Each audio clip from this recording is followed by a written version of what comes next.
Ouais, Matt, c'est vrai qu'Electric State vient de sortir, mais il a déjà une réputation difficile, un peu comme Blanche-Neige, et les derniers films Marvel, et les futurs films DC, et tous les films Sony. Bon, je vais m'arrêter là. Il vaut mieux. C'est moi qui vais commencer avec un immense classique, Le Petit Prince d'Antoine de Saint-Exupéry. La dernière fois que j'avais regardé, donc ça remonte à quelques années, c'était le deuxième livre le plus vendu au monde, rien que ça. Derrière lequel, à votre avis? L'Omnibus Punisher, bien sûr. Mais non, non. Derrière la Bible. Derrière, derrière la Bible. Eh oui, voilà. Donc peut-être que maintenant le classement a changé, mais numéro un la Bible, numéro 2 Le Petit Prince par Antoine de Saint-Exupéry. Cocorico, vive la France, comme on Pas dit. mal, non, c'est français. C'est Orson Welles, tout exactement, ça. c'est pas Voilà. mal, non? Mm. C'est français. Alors, Le Petit Prince en lui-même, je vais pas en parler parce que je pense que vous connaissez tous. Et si vous connaissez pas, pas d'excuses, il faut vous y mettre. C'est clairement un roman qui te fait voyager. On le classe dans les romans jeunesse en fait, mais bon, ce qui n'est pas tout à fait faux, mais C'est pour tout même le quand monde. tu es adulte, ça te fait retomber en enfance, quoi. C'est clairement ce genre de... Tu sais, c'est comme les enfants un peu innocents qui te tirent par la main et qui, pour te montrer des choses devant lesquelles ils sont émerveillés, que toi-même, tu as déjà vu 100 fois ou que ça te fait ni chaud ni froid, mais qui te fait retrouver pendant un instant ton âme d'enfant. Bah, c'est Ouais. exactement ce que fait ce roman. Ouais. Moi aussi, j'ai énormément aimé l'animé Le Petit Prince 3D. J'ai vu avec ma femme au cinéma, deux fois avec ma fille. Et si je parle du livre alors que j'ai dit qu'il n'y a pas besoin de le présenter, c'est parce que la marraine de ma fille a dit bah, c'est moi qui m'en occupe, je lui achèterai pour son Ah anniversaire. ouais. Et c'est la marraine. Elle a acheté une version Pop-up. grand livre pop-up. Mm. Et alors, la vache, ça défonce. Franchement, c'est assez dingue. Il y a des pages vraiment de cinglés dedans. Mais je crois bien, ça me disait quelque chose, et je crois bien que mon frère a offert à la fille de ma cousine ce bouquin-là, il me semble. Franchement, bah, déjà l'histoire est toujours aussi incroyable, mais en Beau plus, bébé. ce genre d'histoire se prête parfaitement au principe des livres grand pop. Donc en fait, grand pop-up, pardon. Moi, parce que le grand pop, c'est dans les Chevaliers de Zodiac, ça n'a rien à voir. Donc du coup, moi là, j'ai relu pour la première fois Le Petit Prince parce que jusque-là, j'avais lu juste un morceau par-ci, un morceau par-là. Mais jamais l'intégralité. Donc là, du coup, bah, c'était un peu l'équivalent de l'histoire du soir, hein. C'est juste qu'à la place de lire une petite histoire chaque soir, bon bah là, c'était Le Petit Prince divisé en chapitres. Et bah, c'était génial, quoi. Vraiment à dévorer pour les petits et les grands, je vous le conseille mille fois. À mon tour, cette fois-ci Ah, pas tu vas enfin de... pouvoir nous dire si on dit RAM V ou RAM 5 ou toujours pas? Je botte en touche. Putain, on le saura jamais, hein, c'est ouf. En plus, j'aurais pu regarder, je me suis posé la question. Euh, Moi, j'avoue que euh, je sais pas, j'écoutais un podcast avec, il y avait Tom King et enfin de la chaîne Comic Pop, et à un moment il parlait de James Tynion The Fourth, enfin, et du coup je me suis dit qui nous on pourrait traduire par James Tynion le quatrième, un peu comme avec les rois, et je me suis dit est-ce que c'est Ram le cinquième? Après, on est peut-être idiot. Ram, thank you so much for being here this evening. Would you please tell us how should we pronounce your name? Thank you so much, Ram. Et Dites voilà. Ramvi, Ramv, Ram 5. Voilà. Tell us please. Il, il va nous dire ça sur le chat dans un instant. Ouais, ouais, on y croit, on y croit. Du coup, je ne vais pas continuer avant d'avoir sa réponse. Ah Hmm. bah, ah bah dis donc. Ah, 14 ans après, ils étaient encore là.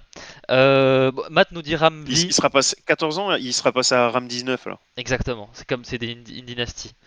Ouais, ouais, Matt nous dit Ramzi, il dit il est indien ou pakistanais. Parfaite transition, c'était même pas prévu, mais parfaite transition, merci Matt. Euh, Ah donc ça serait Ramvi, le pote d'Eric. Donc oui, Eric et Ramvi. voilà, Vas-y, dis-nous tout. on fire ce soir. Voilà, indien ou pakistanais, et c'est une influence qu'on retrouve clairement dans le bouquin, voilà, qui se passe en Inde, il me semble. Et oui, effectivement, on retrouve évidemment des personnages de la mythologie.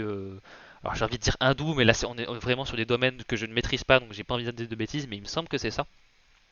Et en gros, voilà, le pitch du bouquin, c'est euh, un enfant est sur le point de naître, et en gros, c'est un peu le dieu suprême de ce panthéon-là qui nous dit, qui convoque la mort et qui lui dit, ben en fait, on est obligé de te virer, parce qu'en gros, ben, un enfant est sur le point de naître, et cet enfant-là, euh, de son vivant, réussira à inventer enfin, débloquera les secrets de l'immortalité. Donc en gros, on va bientôt plus avoir besoin de toi. Et la mort se dit, ben en fait non, il faut que je coaque le bébé, quoi.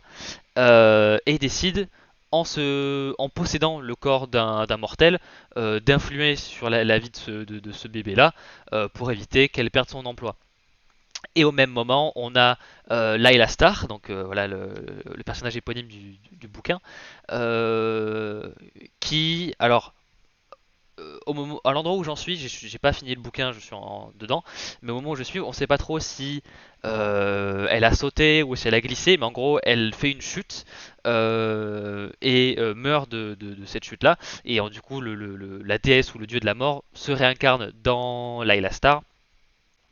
Elle sort de l'hôpital en mode oui, c'est bon, je suis arrivé sur Terre, etc.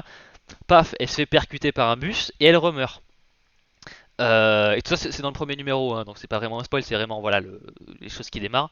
Elle remeurt du coup en se faisant percuter par un bus. Elle se réveille grâce au dieu suprême voilà du panthéon qui l'avait viré.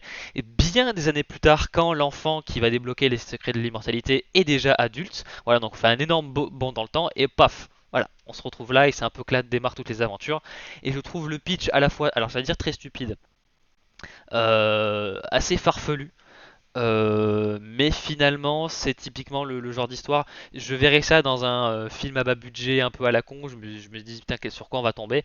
Mais là, bon, voilà, il y a Ramvi, donc, au scénario, qui voilà, très très bon, qui fait du très bon travail sur New Gods actuellement, et dessiné par Philippe Andrade. Euh, ben, pour le moment, je trouve que c'est méga cool. C'est peut-être Shiva, ouais, t'as raison, parce qu'elle a plusieurs bras, donc c'est peut-être Shiva. Pour le moment, je trouve que c'est très très cool. Le concept est bien trouvé, et assez farfelu, bien exploité. Et voilà, comme je disais tout à l'heure, une surprise voilà, d'apprendre que ce récit-là est un peu ancré dans à la fois notre Inde à nous, enfin voilà, mais aussi d'utiliser des personnages de la mythologie de cette région-là. C'est très très cool. C'est pas quelque chose qu'on a beaucoup vu. On commence à connaître un peu plus les dieux nordiques, mais pas vraiment les dieux des autres panthéons. Donc voilà, c'est cool de voilà. Et puis ça se voit par la cover. Voilà, les dessins sont très très cool, assez stylisés, mais voilà, il y a des jeux de couleurs qui sont absolument magnifiques. Je sais pas si c'est Andrade qui a aussi fait les couleurs, mais voilà, le travail de pas colorimétrie, mais voilà, de coloriage, ça fait un peu très basique coloriage, mais voilà, c'est très très beau. Et il y a quelque chose que j'aime beaucoup dans la représentation des divinités. Il y a un côté très Terry Pratchett dans Good Omens, qui est aussi de Neil Gaiman, mais bon, voilà, Neil Gaiman. Mais voilà, il y a un côté très bureaucratique dans le divin que j'aime beaucoup. Et voilà, si vous avez regardé la série ou si vous avez lu, alors Good Omens, je sais plus comment ça se traduit en français. Bon présage, quelque chose comme ça. J'ai plus le titre, mais voilà, c'est pareil, c'est un côté très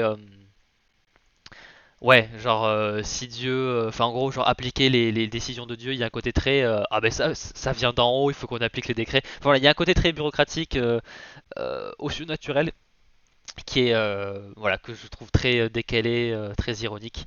Euh, oui, Matt, voilà, Neil Gaiman, voilà. Mais voilà, c'est un peu la même chose que Il dans va devenir le nouveau Voldemort, le mec. Exactement. Mais voilà, un côté divin, un peu voilà, la Terry Pratchett, qui est très très cool. Voilà, donc je conseille. C'est édité chez voilà, c'est édité chez Urban.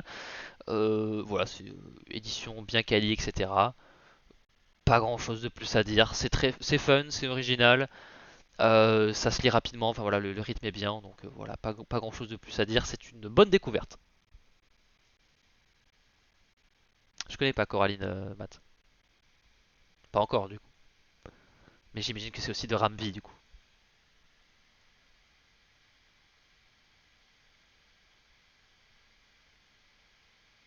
Alors, je te vois parler, mais tu n'as pas activé ton micro.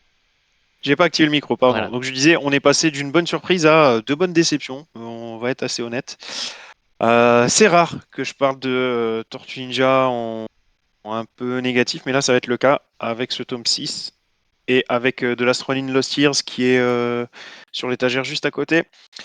Euh, alors on va commencer par le Classics. Alors j'étais persuadé que l'intégralité des anciens comics de Peter Laird et Kevin Eastman tenait en 5 tomes. Je sais pas si je l'avais lu ou entendu quelque part, mais j'étais persuadé que c'était en 5 tomes. Quelle ne fut ma surprise lorsque j'ai vu qu'il y avait un tome 6, donc bah, du coup, je l'ai pris. Et ben du coup, iComics, ça, ouais, voilà, c'est assez moyen. Disons qu'il vaut clairement mieux savoir ce que tu achètes. Tu me diras, ça peut être une règle d'or. Pourquoi? Parce qu'en fait, le 6, dans un sens, c'est pas faux. C'est effectivement de l'époque de Kevin Eastman et Peter Laird, sans aucun problème, on les reconnaît. L'édition est la même, c'est-à-dire qu'on a toujours le côté étude des différentes cases par les auteurs, donc au niveau continuité, on est bon. Par contre, effectivement, c'est avant tout des petites histoires, et je dirais même de très très très petites histoires. C'est des trucs qui tiennent en deux trois pages. Souvent, c'est des délires des auteurs, des rêves qu'ils avaient. Donc, par exemple, faire un duo avec tel autre auteur ou tel autre dessinateur. Et puis voilà, ça tient en deux trois pages. Bon, c'est pas ce que je voulais. Enfin, c'est pas du tout ce que je recherchais. Ça m'intéresse pas, les histoires en trois pages déjà de base. Mais en plus, là, juste le fait que ce soit souvent plus le kiff des auteurs, bon, c'est bien, tant mieux pour eux, mais bon, moi, c'est vrai que c'est pas. Non. Donc, du coup, ouais, un peu déçu, surtout que, bah, on le sait, hein, iComics, ça coûte quand même très cher. Donc, voilà, personnellement, je ne vais pas le garder. Euh, mais si, par contre, bien évidemment, vous savez à quoi vous attendre et que ça peut vous intéresser, dans ces cas-là, n'hésitez pas, je pense pas que vous serez déçus. Par contre, à l'inverse, si, comme moi, vous vous attendiez à entre guillemets, un véritable tome 6, faites attention, le titre est plutôt clair, La foire aux flingues et Histoire courte. Donc on va dire plutôt histoire très très courte et un peu La foire aux flingues. Voilà.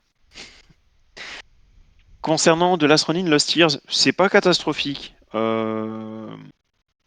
Maintenant, c'est vrai que par rapport à l'univers qui a été mis en place dans de l'Astronine et toutes les possibilités que peut proposer cet univers, j'ai trouvé que ce tome-là était quand même assez foutoir, assez mal organisé. C'était assez difficile de retrouver toutes les idées. On a quand même énormément de changements de lieu et de temps. Ça s'alterne constamment. Et franchement, tu t'y perds. C'est pas forcément facile. Franchement, j'ai toujours pas retenu le nom des nouvelles tortues, alors que ça fait quand même deux bouquins que je lis dessus et j'arrive pas à les retenir parce que c'est ouais, c'est pas mauvais, mais c'est clairement décevant encore une fois par rapport à ce que cet univers a à proposer, quoi.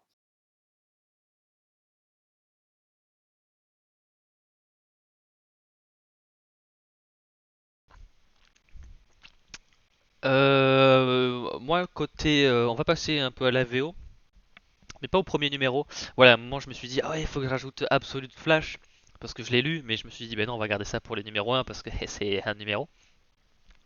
Mais quand même, j'ai l'occasion de parler donc de ce qui ne sont pas des numéros un.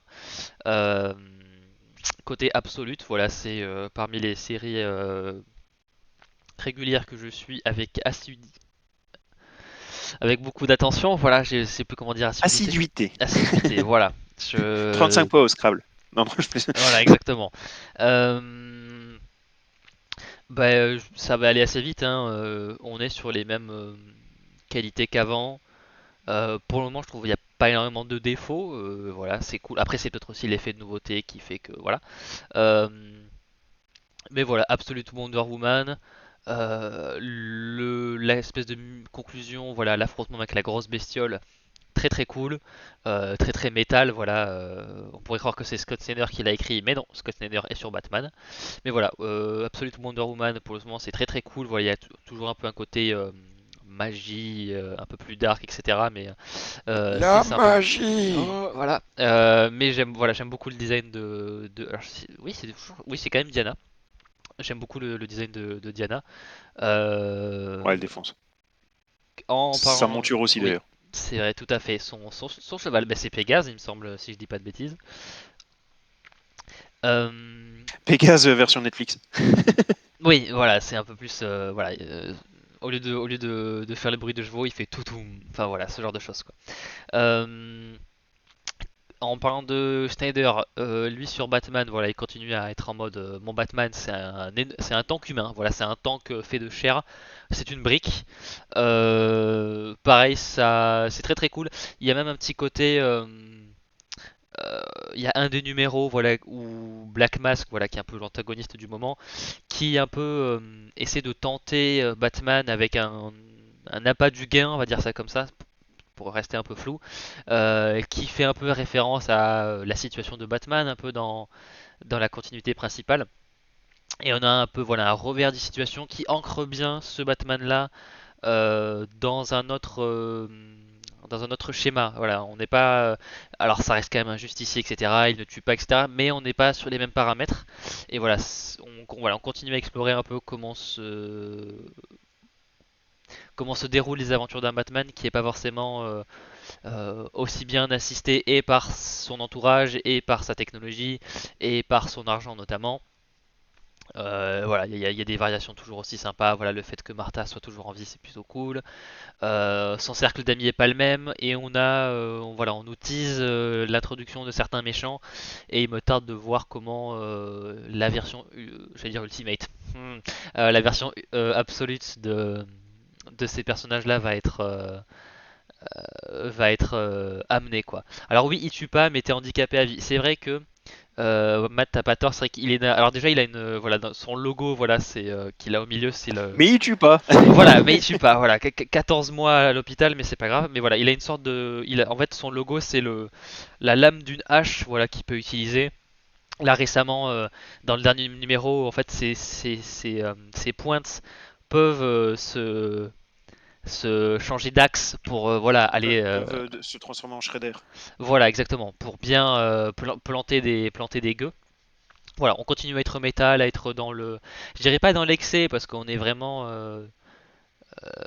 on va dire on va dire à la limite du trop et de l'excès, mais c'est toujours voilà, on surfe sur la vague et c'est pour le moment c'est très très cool à voir. J'espère que ça va pas se cracher, mais pour le moment ouais voilà, je me bats avec une tronçonneuse mais personne ne meurt quoi. Mais voilà, c'est cool et une tente de voir la suite. Pour l'in- pour l'instant, franchement, parce que j'ai un peu, j'ai pas réussi à me procurer encore Flash 1, mais j'ai vu à peu près de quoi ça parlait.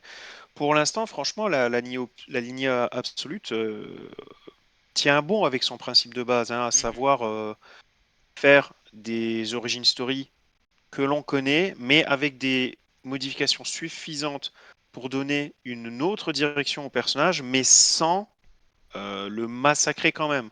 Là, par exemple, concernant le Batman qui est violent, c'est pas nouveau, c'est juste qu'il est plus violent que d'habitude. mhm, Concernant le costume qui a des capacités pour protéger son porteur, c'est pas nouveau non plus. Par contre, le côté pique et je te plante, encore une fois, ça va plus loin. mhm, Et tout ça, c'est clairement d'excellentes idées. mhm. Ouais, bah oui la. C'est difficile à croire, mais pour l'instant, franchement, je suis très satisfait de toutes les séries absolues que j'ai pu lire jusque-là. Mhm, mhm. Bah ouais, la cape qui peut lui servir d'espèce d'échasse et tout. Enfin, c'est vraiment des choses qui. C'est des idées, on va dire, poussées à un niveau. On va dire que toutes les idées ne sont pas nouvelles, mais elles sont parfois amenées ouais, à des niveaux qu'on n'avait pas forcément vu avant. Donc voilà, c'est très très cool. Et ouais, comment expliquer que la gamme Year One n'a pas prise du coup? Car franchement, ce que j'ai lu, ouais, oui, Earth One, oui, pardon, tu as raison. Bah pareil, moi j'aimais beaucoup la gamme Terre 1 chez DC. Après, pourquoi ça n'a pas fonctionné? Je pense qu'il manquait un Absolute, ils l'ont quand même bien vendu, ils l'ont ramené avec un special et tout, il y a des gros noms dessus. Remarque qu'il y avait des gros noms sur les Terre 1, mais c'est vrai que peut-être qu'il y a un manque de, je sais pas, de publicité ou de mise en avant, etc. Mais voilà, on est un peu carrément dans la même volonté, mais je pense dans une échelle plus ambitieuse là pour le coup. Et ça prend bien, donc c'est tant mieux. Euh, je vais finir par mon préf, Absolute Superman. Voilà, pour le moment, rien à dire, c'est beau, c'est bien écrit. On a encore des passages sur Krypton. Je pense qu'on en a pas encore pour très longtemps, mais on a encore des passages sur Krypton, c'est toujours aussi bien. Voilà, Absolute Superman, je kiffe. Voilà, j'espère que ça va bien. Voilà, comme pour le film, j'espère que ça va remettre un peu le personnage bien au centre de DC, quoi. On va dire un peu rééquilibrer les choses par rapport à Batman. Et je souhaite la même chose à Wonder Woman, bien sûr, mais voilà, En tout cas, Urban Comics va dans ce sens, puisque si vous l'avez raté, on vous rappelle que le mois prochain, il y a un Superman Day. mm, tout à fait. Voilà. Mais voilà, Absolute Superman, voilà, c'est mon préféré des trois, c'est bien, voilà, c'est cool, c'est cool.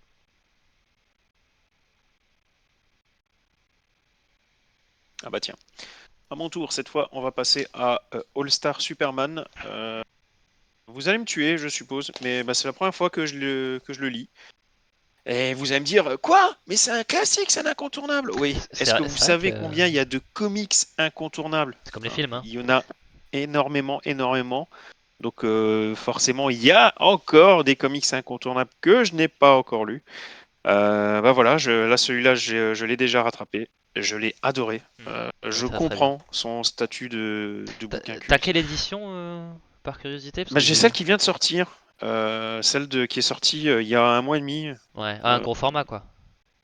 ouais, ouais, Ouais. ouais. Je sais plus quel nom ils ont donné, mais c'est effectivement un format différent. Ah oui, une petite lithographie, ouais, parce que moi je l'ai lu en. Pour prendre référence. Ouais, j'attends de voir ce que tu vas dire sur la partie graphique pour en parler. Ok. Au- Concernant déjà le principe, Superman se sait condamné en fait. Il sait que ce sont ses derniers jours, dernières semaines sur Terre. Et par rapport à ça, en fait, il va effectuer une série de choses et un peu comme Hercule, il va faire en fait 12 travaux qui vont le faire entrer dans la légende. Hercule ou bien évidemment Astérix, on n'oublie pas Astérix. Euh, Ah, 38. et c'est beau, c'est vraiment chouette. Alors, tous les travaux ne sont pas forcément épiques. Certains, on se dit oui, bon, d'accord, si tu veux. C'est pas, mais en même temps, c'est pas forcément le but. Je dirais même que c'était peut-être dommage de l'avoir présenté tel quel, ou alors il aurait peut-être fallu changer deux ou trois travaux dans le lot. D'autant plus qu'ils n'ont pas forcément tous de lien logique les uns avec les autres. Donc du coup, ça fait T'as souvent un fil rouge, mais ça fait quand même chapitre placé un peu à la suite. Ça, c'est un peu dommage. Mais au-delà de ça, bah, c'est parfait. Là, je vous ai juste dit les points qui étaient un petit peu embêtants selon moi. Donc, autant dire rien. C'est de l'ordre du détail, quoi. Enfin, deux, trois travaux qui n'étaient pas, selon moi, assez épiques, qui n'étaient pas assez tape à l'œil pour dire waouh, vous avez vu ce que Superman a fait? C'est de l'ordre du détail. Ça ne veut pas dire que les travaux sont pas intéressants. Je trouve juste qu'il leur manque un petit côté rayonnant, on va dire. Mais au-delà de ça, et c'est parfait, la partie graphique, je l'ai beaucoup, beaucoup aimé. Euh, je pense, je pense que je peux dire sans trop me tromper que que j'ai jamais vu une Lois Lane aussi jolie. Je trouve que sa Lois Lane est extrêmement jolie. Ça a été un plaisir de la voir sur les différentes planches, pardon. Je l'ai beaucoup, beaucoup apprécié. Et puis, en termes de mise en scène ou de découpage, il y a clairement quelque chose, hein. Là, la case en haut à droite, soit sans trop vous en dire, mais moi, elle m'a arraché des larmes, quoi. Elle est vraiment magique. La construction du récit, ça, c'est la magie de Grant Morrison, qui a toujours mis en place des histoires assez complexes, enfin presque toujours, des histoires assez complexes, assez décousues, presque avec un côté Pulp Fiction, où, où c'est à toi après de remettre tous les éléments en place. Euh, pour ce numéro-là, mais c'était magique, quoi. C'était vraiment extraordinaire. Donc ouais, extrêmement, extrêmement satisfait de ce récit. Et Contrairement, tu vois, à des titres du genre La mort de Superman, où il est entré dans la légende, mais plus par rapport À son à impact. l'impact Mm. que ça a suscité exactement. Là, celui-là, je peux comprendre que ce soit qu'il soit entré dans la légende aussi, mais de par sa qualité. Je vais rebondir sur ce que Matt a dit, où lui il est pas trop fan du dessin, et c'est vrai que le dessin c'est un peu, je dirais que c'est assez polarisant, parce que c'est vrai que c'est un style assez inhabituel. Euh, voilà, je crois que c'était l'un des premiers vraiment comics mainstream à être, il me semble, à être dessiné genre numériquement et pas papier, si je dis pas de bêtises, ou en tout cas dans le traitement des couleurs, etc. Euh, Et pour le coup, alors là où toi t'as un peu l'édition de luxe, pas forcément grand format, mais on va dire édition standard, moi je l'ai lu en Urban Nomade. Voilà, donc j'ai dû le payer, allez, 10-11 euros à tout péter. Et pour le coup, je trouve que c'est un des. Même si. Alors, j'aime beaucoup la partie graphique, j'aimais pas trop au début Frank Whiteley, je trouve que c'était. Ouais, peut-être un peu trop particulier pour moi. Et j'ai un peu appris à aimer, un peu comme Team Sale, où j'avais un peu de mal au début, et maintenant je trouve que c'est magnifique. Donc voilà, c'est le genre de dessin qui, petit grand Ah, format. personnellement, j'ai toujours un peu de mal avec Tim Sale, hein, je vais pas te mentir. Je sais hein, que c'est un artiste incontournable, mais Ça je dépend. n'enlève rien au fait que ce soit particulier, hein. Mais par exemple, en fait, Team Sale, après ça dépend de ce par exemple, je trouve ce qu'il a fait sur The Long Halloween, c'est cool, c'est très stylisé. Il y a un côté aussi GTA 3 dans le design des personnages. Je me comprends en tout cas. Mais par exemple, pour moi, Team Sale prend tout son sens sur euh, For All Seasons. Je ne sais pas comment c'est traduit en français. Euh, les 4 saisons peut-être, je sais plus. Voilà, c'est un récit de Superman à travers un an. Tu l'as pas lu? Si, mais je dis toujours For Four All Seasons en Seasons, fait. où voilà, il a Ouais. la manière dont il dessine Smallville, magnifique. Ah, c'est All For All Seasons aussi en français. Bon Ah bah bah c'est voilà. pour ça Ah, quoi. bah, voilà. C'est aussi simple que ça. Voilà, on voulait faire les malins en mode j'ai que le titre en anglais, mais voilà, non, ça a pas marché. Euh, et là, pareil, Frank Whiteley, c'est un peu la même chose. C'est particulier, on va dire que j'ai appris à aimer, mais après, si des gens n'aiment pas, je comprends tout à fait, c'est assez particulier. Mais voilà, petit ou grand format, c'est un récit. Euh, ouais, fondamental. Alors c'est un des récits que j'inviterais les gens à lire pour leur dire voici comment on écrit Superman. Alors c'est un peu dommage parce que c'est vrai qu'utiliser sa mort c'est un peu facile pour lui donner des enjeux, etc. Mais c'est typiquement le genre de récit où Superman est intéressant malgré le fait qu'il n'ait jamais été aussi puissant de sa vie. Donc en fait ça montre bien que le problème de Superman n'est pas qu'il est trop puissant, c'est que beaucoup de gens ne savent pas comment l'écrire, surtout au cinéma. J'ai pas trop parlé de l'édition en elle-même, mais par contre, du coup, vu que tu m'y fais penser, l'édition quand même vaut le coup. Mm. Franchement, il y a quand même pas mal de bonus à se mettre sous la dent, pas mal de choses intéressantes. Là, par exemple, je prends juste celle-là, c'est tout simplement un récap des 12 travaux en question. T'as les biographies des personnages, t'as pas mal de choses vraiment qui sont cool, des travaux de recherche. Mm. Et Les, tu as aussi même la façon de penser des auteurs. Donc, je sais que notamment, ils avaient pas mal débattu sur la différence Superman-Clark mm, Kent, que c'est une différence qu'ils voulaient vraiment marquer. c'est hyper intéressant, ouais. Et oui, clairement, Entre la c'est vrai manière dont qu'ils se tient sont. Clark et Superman, et tu vois qu'il y a un travail Ah, sur, exactement. sur le Ouais, squelette, ouais, tout ouais, ça, ouais. c'est. Où Superman est vraiment droit, le torse bombé, et à l'inverse, Clark est vraiment tout recroquevillé, presque mal à l'aise à chaque fois quand il se déplace. Il s'habille trop grand, tout C'est ça comme ça. c'est chouette. Le voir déjà dans le comics, c'était chouette, c'était une excellente idée, mais en plus, voir les auteurs débattre dessus, c'était tout aussi Ouais, cool. ouais, ouais. Et j'aime beaucoup la relation Lex Luthor Clark Kent dans le bouquin, je la trouve Oui. très très drôle, voilà. Euh, Solidité du livre, je Oh, trouve pas ça déconnant. Pour moi, il y aura aucun ouais. problème. Bon, en général, Urban ils font du bon taf, hein. C'est vrai que Oui, c'est clair. c'est parfois un peu Par cher, contre, mais en général. concernant le prix, je l'ai plus en tête, je dois avouer. Mais je sais pas, c'est vrai qu'Urban tu payes le prix, mais en général j'ai rarement été déçu par une édition. Après bon, j'en ai pas 36 000, bon j'en ai un petit peu, j'en ai accumulé un petit peu quand même d'Urban. J'ai pas, j'avoue j'ai pas, en tout cas je suis peut-être pas tombé sur les bouquins qui étaient moins bien produits ou quoi que ce soit, mais Voilà. Après pour celui-là, je sais pas. Mais oui, Peace on Earth aussi est très cool pour montrer un peu un récit un peu différent pour Superman, ouais. J'enchaîne avec Solo Leveling. Je vais y passer quand même très très vite parce que je pense que tôt ou tard je ferai un sujet simplement Solo Leveling.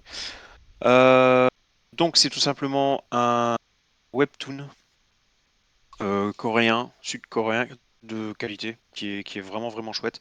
C'est un peu le principe en fait des RPG. Enfin, tout du moins au tout début, on prend un peu le principe des RPG, c'est-à-dire que vous avez un personnage qui tout d'abord est un peu version Naruto, qui est vraiment le dernier de sa classe, quoi, qui est vraiment pas doué. Ça c'est presque tous les shonen commencent comme ça. Euh, et qui va évoluer, devenir de plus en plus fort, mais toujours en respectant en fait cet univers de RPG. Et c'est ça qui est vraiment chouette. Il va monter en niveau, il va développer des compétences, il a des objectifs à atteindre, il a un inventaire. Tout ça, c'est vraiment, vraiment, vraiment chouette. C'est vraiment un univers RPG poussé à l'extrême, extrêmement bien représentatif de ce qu'est un jeu RPG. Au niveau du scénario, c'est surtout une succession d'ennemis qui, de plus en plus forts, sans surprise, qui vont se présenter à lui. Alors, c'est pas aussi abusé que One Punch Man où j'ai l'impression que ça se résume vraiment qu'à ça et où tu as vraiment zéro histoire. Là, non, c'est quand même pas à ce point-là. Tu as quand même un fil rouge, tu as quand même une histoire au fur et à mesure.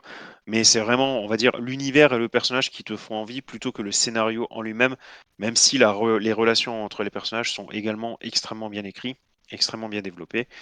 Euh, et là où on en est, donc il est en train d'affronter 8 monarques qui sont arrivés à travers différents portails et ça défonce toujours autant. Franchement, en termes de dessin et de mise en scène, j'ai été convaincu dès le premier volume où je me suis dit que ça allait loin. Que vraiment, que le mec, il s'était cassé la tête quand même bah, pour faire des scènes flippantes. Franchement. Alors maintenant, il y a de plus en plus de combats qui partent dans tous les sens.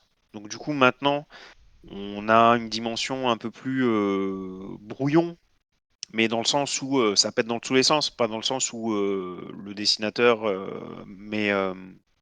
s'applique moins. C'est vraiment dans le sens où, ben, au lieu d'avoir 2 personnages ou 4 personnages qui s'affrontent, maintenant tu en as des centaines. Donc forcément, ben, les cases sont différentes, il n'y a y a pas à chier. Mais voilà, je vous le conseille vraiment. Et si vous hésitez, rassurez-vous, tôt ou tard, je ferai un sujet totalement dédié à Solo Leveling. C'est à toi, je suis désolé, je vais faire un bisou aux enfants, je reviens très vite. C'est important. Moi, je vais enchaîner sur voilà j'allais dire un roman graphique, hein, un comics français pour le coup, qui est une adaptation d'un livre, si je ne m'abuse, écrit par Joseph Pontus. Donc voilà, là on est sur une adaptation par Julien Martinière de À la ligne, qui raconte un peu la vie de. Alors je sais pas si c'est vraiment autobiographique, en tout cas le gars s'appelle quand même Joseph.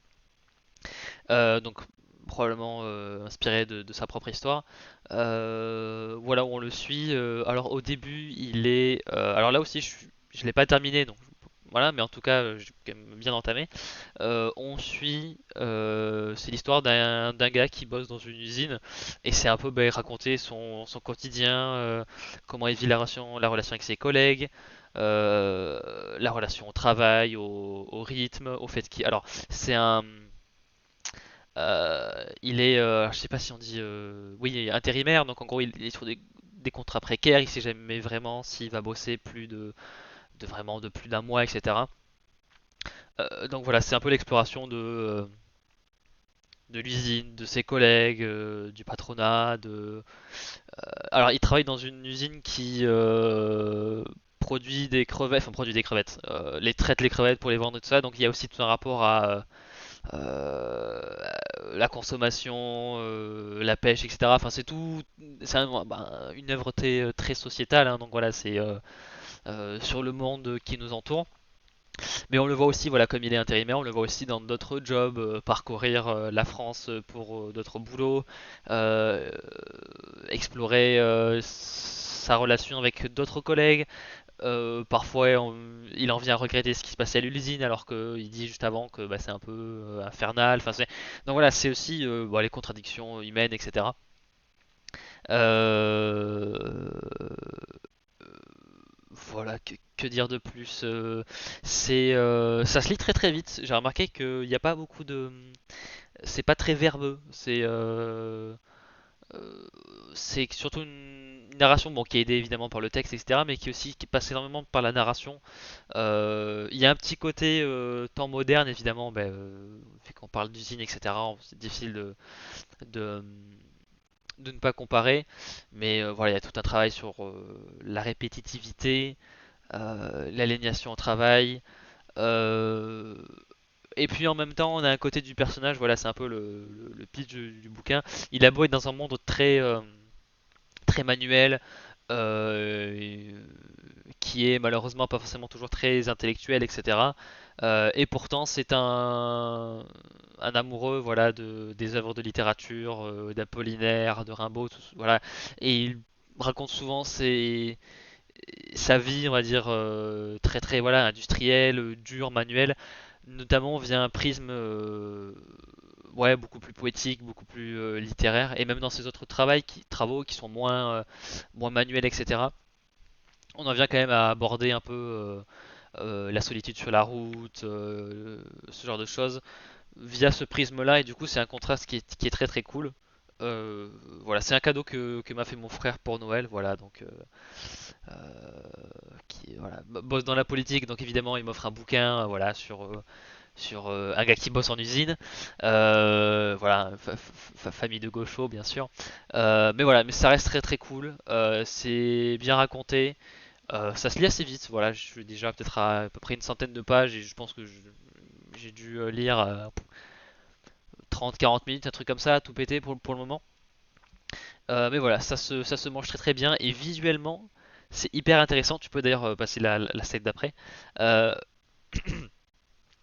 Euh, on n'a pas forcément des visages hyper détaillés, mais il y a un style qui fonctionne très très bien. Par contre, je trouve qu'en termes de travail, d'environnement, d'objets, alors, pas de nature morte, mais vraiment ouais, les maisons, les voitures, l'usine, le ciel, il y a un travail sur le détail que je trouve genre hyper cool. Euh, donc voilà, je trouve que c'est un très très beau livre. Et c'est vrai qu'il y a une sorte de contraste entre le travail sur les décors et les personnages qui un peu, on va dire un peu dans le même, qui va un peu dans le sens du bouquin, où voilà, où on traite parfois mieux les bâtiments, les infrastructures mieux que les êtres humains. Là aussi, on a un travail qui est pas forcément mieux sur les bâtiments que sur les humains, mais je pense que c'est aussi volontairement le cas d'avoir mis vraiment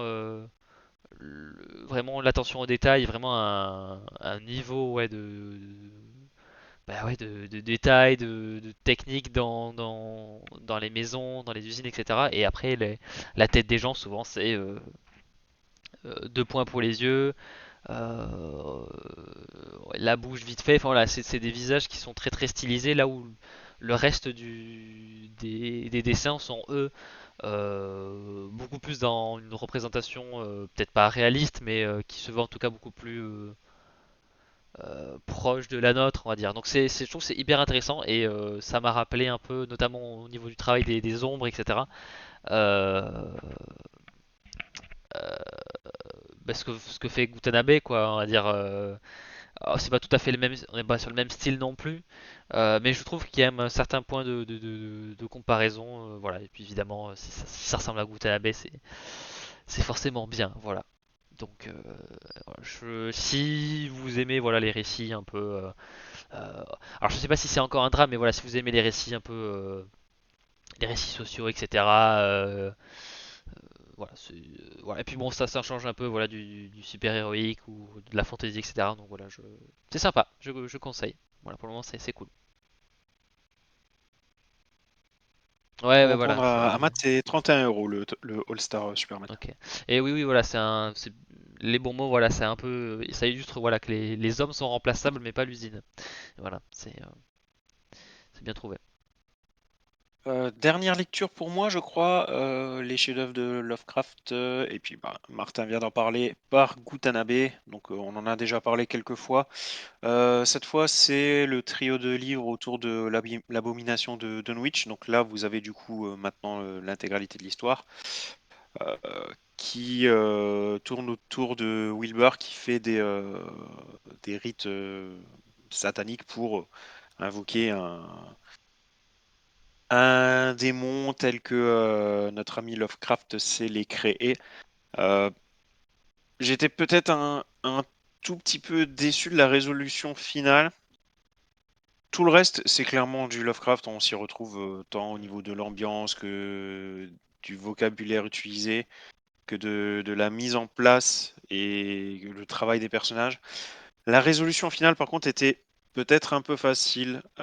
C'est vrai que pour une fois, il a fait venir l'abomination vraiment, bon déjà sur Terre, mais surtout dans un endroit à peu près accessible. Bon là c'est un village, mais bah, des fois lorsqu'une créature se réveille, c'est clairement genre en Arctique ou un truc comme ça, enfin un endroit où il y a que très peu de témoins.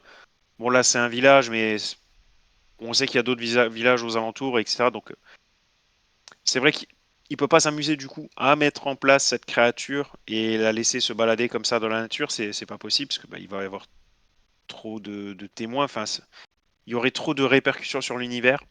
Et je pense que dès lors qu'il est parti avec ce récit-là, il a été un peu coincé quand même.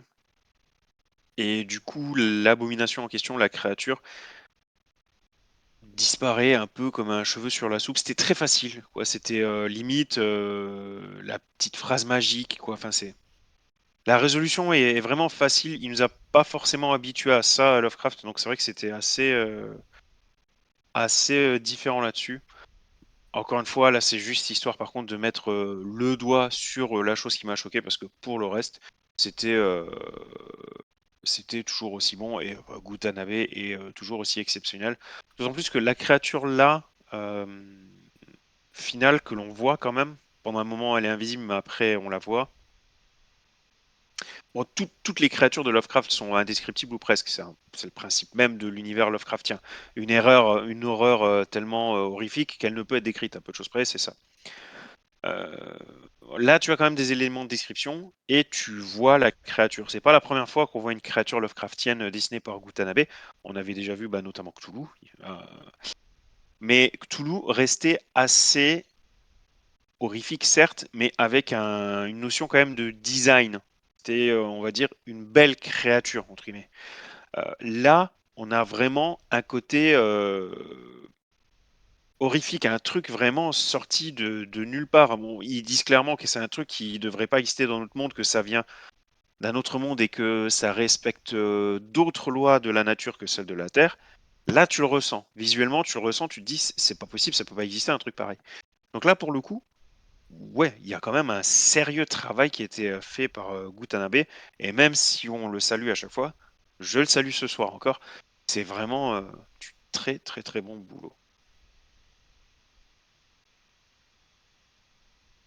Mais pareil, enfin, le sujet est tel que je pense que tôt ou tard, je vous en parlerai. Donc là, vous avez en haut à gauche le fameux, il me semble que c'est Wilbur, j'espère ne pas me tromper, mais il me semble que c'est Wilbur. Et bah, pour le reste, tous les dessins extrêmement détaillés, que ce soit au niveau des décors ou alors au niveau des visages pétrifiés par la peur. C'est vraiment du très très lourd. Concernant, c'est assez différent que c'est assez différent de ce que faisait. J'ai un trou. Kentaro, c'est ça? Berserk? Attends. Oh, Miura. j'ai un trou, c'est horrible. Attends, oui, c'est quelque chose comme ça. C'est Kento Miura? Je crois que c'est ça. J'ai pas envie de dire de bêtises. Oui, c'est bien ça. Donc, c'est assez différent de ce que fait l'auteur de Berserk, mais par contre, on retrouve quand même cette volonté de d'y aller franco dans le détail, de vraiment travailler chacune des planches. Donc bref, si vous connaissez pas, on en a déjà parlé plusieurs fois, on vous en reparlera encore. C'est vraiment de très très bons mangas. Il est pas rare que même les gens qui n'aiment pas les mangas prennent ce manga-ci parce qu'il est vraiment à part, quoi.